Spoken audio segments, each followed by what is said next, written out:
5 tips to pass the road test in the first attempt. The number 1 tip is to make the examiner feel safe sitting next to you. Hey, no matter how good of a driver you are, if the examiner sitting next to you is not feeling safe, then they are not going to pass you. Hey, safety always comes first for them. And it makes sense, you know. Hey, why do I say that no matter how good of a driver you are, you will still fail the test if they are not feeling safe? Why would someone not feel safe sitting next to an experienced driver? The reason is that I've taught so many people from outside Canada who have come to Canada as immigrants, as workers, students, or are visitors who want to get the license here. Now, the rules in other countries are different from the rules in Canada. Now, getting used to the rules is what takes a lot of people a lot of time. Now, if you're not used to them, then you will definitely make a mistake, especially during left turns. I've seen people take a guess and make the turn. That makes me feel unsafe sometimes, let alone the examiner. So they have a valid reason to fail you if you're doing that on the test. So you want to make sure that you're completely sure, 100% sure about the rules before you go for the test. If you're not sure, keep practicing, please.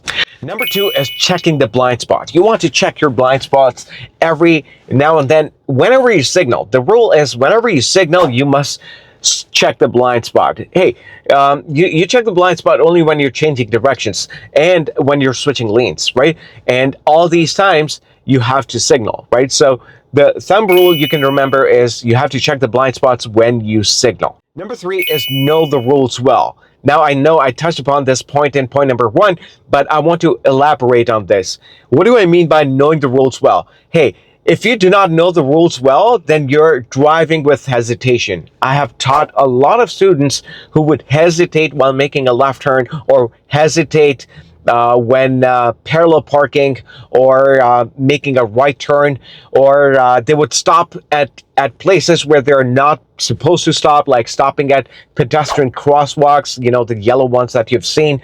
You know, they would like abruptly stop in between when they're not supposed to stop. And they would stop for too long at a 4-way stop sign, right? Being overcautious. Now, these are the things that make the examiner look that you haven't practiced enough. You're not familiar with the rules. So that is why, as I said, right, they will, if they see hesitation, if they see that you're not a confident driver, they will try to fail you. They will find a lot of errors in your driving and they will fail you. And you know what? It makes sense. You don't want to go on the road and put other people's lives at risk, and yours as well, right? So it is not safe for anyone if you're going there with a lot of hesitation. So, you know the rules well before you go for the road test. Number 4 is use verbal expressions. Now, I know you have been told this before, that you should talk aloud and tell the examiner what you're doing so that they know what you need to do. So things like, yeah, it looks safe. Yeah, it's green. No cars coming. No pedestrian. I can go. Right. That's it. Something like this tells the examiner that you are paying attention. You are looking where you're supposed to look, and you're well aware of what you're supposed to do. So these little verbal expressions go a long way. I've seen a lot of people pass because of these things. Now, you don't want to overdo it. I'm going to cover this in another video. I'm going to talk more about this, right? There are people who have made mistakes by overdoing this. They have failed, so you don't want to do this, right? So do it when you feel it's necessary. And last but not the least, number 5, don't go for the road test until you feel completely ready. Hey, you know deep inside that you're ready for the road test or you're not ready for the road test. Sometimes your instructor will tell you, hey, you know what, don't worry, you're ready.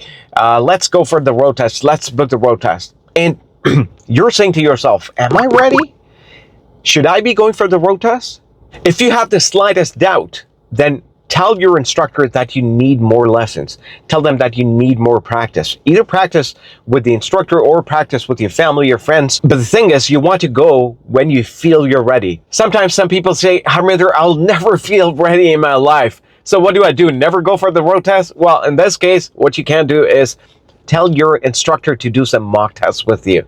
If they do the mock test and you're passing most of the times, or you're not making too big of errors, then that is a sign that you're almost there, right? Like 90%, 95% there, and you know, you have chances of passing the road test. So this is the other way to tell that you're ready for the road test. Now, make sure to follow all these 5 tips and pass the road test. Do not forget to like and subscribe. This keeps me going. This encourages me to make more content for you and help you pass in the first attempt. Hey, hit that like button if you like this video. Thank you.